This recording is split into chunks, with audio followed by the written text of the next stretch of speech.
My recent progress videos have left a few people questioning the truthfulness of my story. Those people have been pointing out the absence of retroactive footage, as well as the lack of backhand surfing in my videos. I unfortunately have very few footage from my first year of surfing, but I am doing my best to dig them all up in order to make a true progress video. In this video, however, I am going to address the lack of backhand surfing. It is true that there are way more rights than lefts in my videos, especially since I started getting onshore clips. The main reason for that is because my videos simply reflect my local break. The beaches in southwest France predominantly produce rights. We do get some nice lefts sometimes, but because of the orientation of the coast and the angle at which the swell hits it, rights are way more common and usually much better. The direct consequence of this is that my backhand surfing definitely isn't as good as my forehand.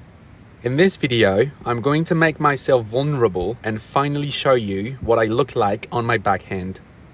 So this is the spot you've seen in almost all of my recent videos. In the past few weeks, the sand has moved quite a bit and I've noticed that the left was getting a little better. And that morning, the left was actually looking pretty good, so I decided to focus entirely on that.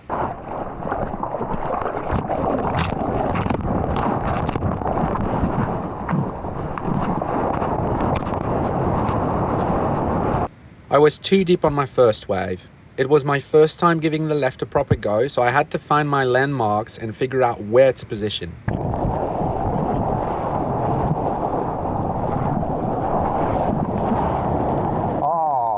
Then I found the perfect takeoff spot, but the pocket was really tight, so I still had to figure out where to turn and when to stay on the wave. This turn was done on the lumpy portion of the lip, so I got out. It's a bummer really, because look at how nicely this one is rolling in.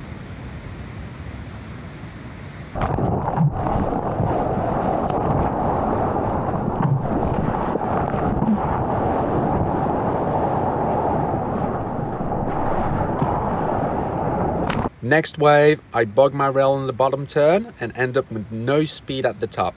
I barely stay on the wave and I get a second turn in. I could have gone much higher up on that one as the wave was cupping quite a bit.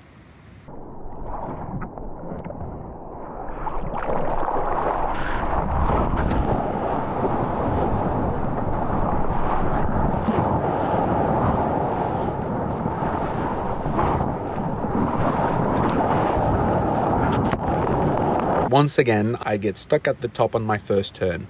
I think I just don't wrap my turns as much as I should and end up out of the pocket. I don't have that problem when I'm doing the same turn on the inside where the wave is more hollow.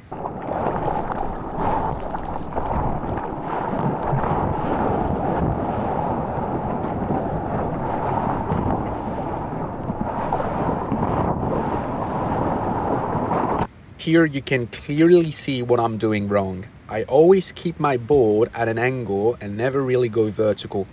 My turns end up being really weak as a result.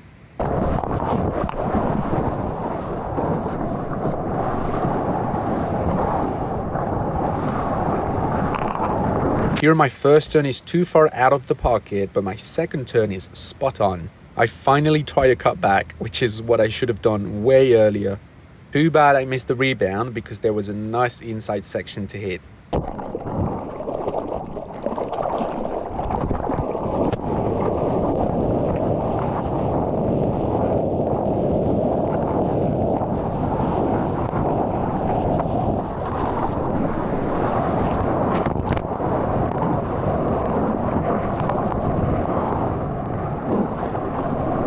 I could not resist getting a few rights, so here we go. That's a really nice wave. Full roundhouse cutback to start things off, but I lose my balance and miss the connection to turn 2. I follow it up with a small snap and try to get another cutback, but I pushed too hard and sunk the board.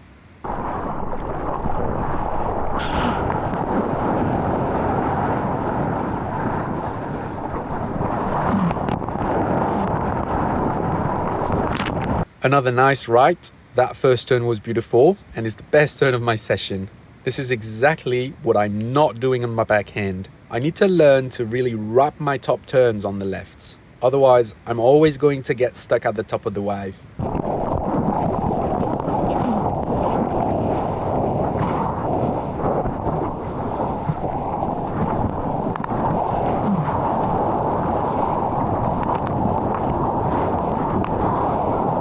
Here is another example. Look at how I trust my rail for longer on my forehand. I do end up way behind the next section, but because I also trust my bottom turn, I'm able to catch up and place the next turn right in the pocket. Here is the counter example on the left. I don't bring the board back to the foam on my top turns. I always keep a horizontal approach because I don't trust my bottom turn as much on my backhand.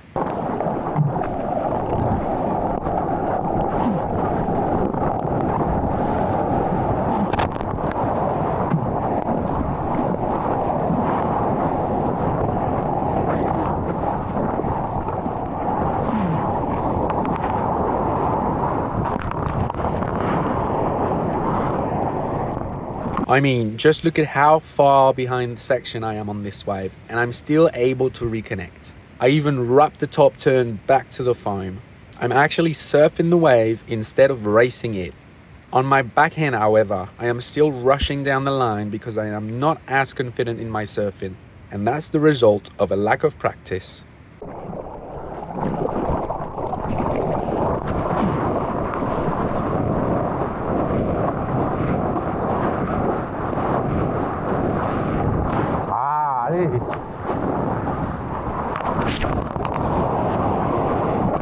Yet another right, but I promise I'm going back to the left after that one.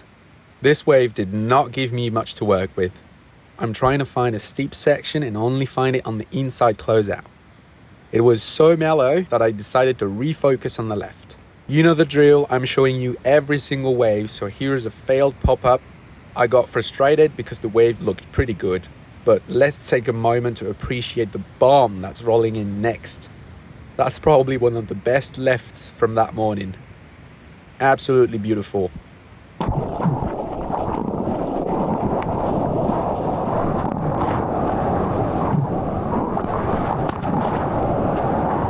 Here we are. I take off far behind, but I hold my line, trust my rail, and hit the inside section with a nice turn. That's the kind of surfing I need to be doing. Another missed wave, but I should have attempted a foam climb or a floater on this section. I would have done that if that was a right. Trying to go right again, but it's way too mellow. The ocean is gently letting me know that I should get back to work on the left.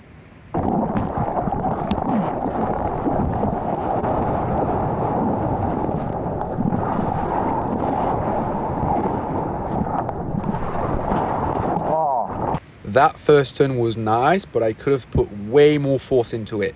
I never truly bring the board back. I just kind of snap at the top while still pointing down the line.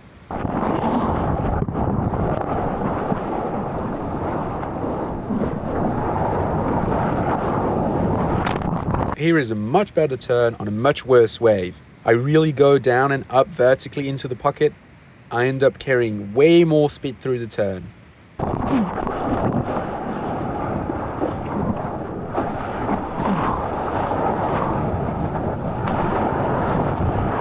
Same thing here, I am behind the first section, but I still get up the face to gain enough speed to go around it. I trust my bottom turn and I end up right in the pocket on the inside.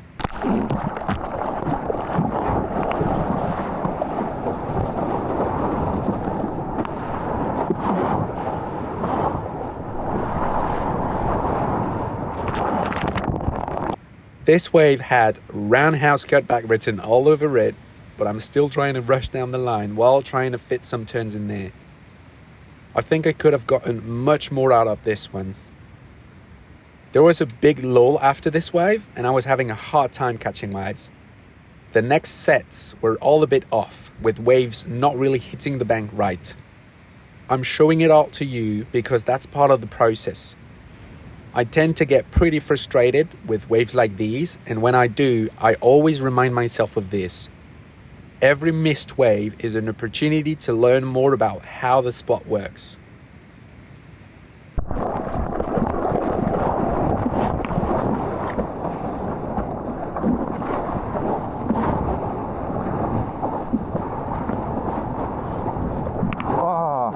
Here I'm taking off behind the first section, but I don't really make the most of it. I could have unleashed a lot more here, but I am too focused on getting to the next section as fast as possible.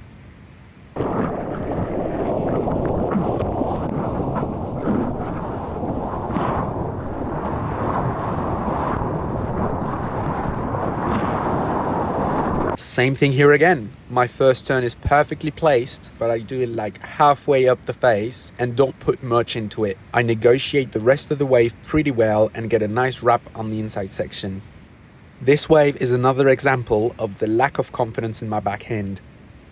That was another perfect section for a foam climb or a floater.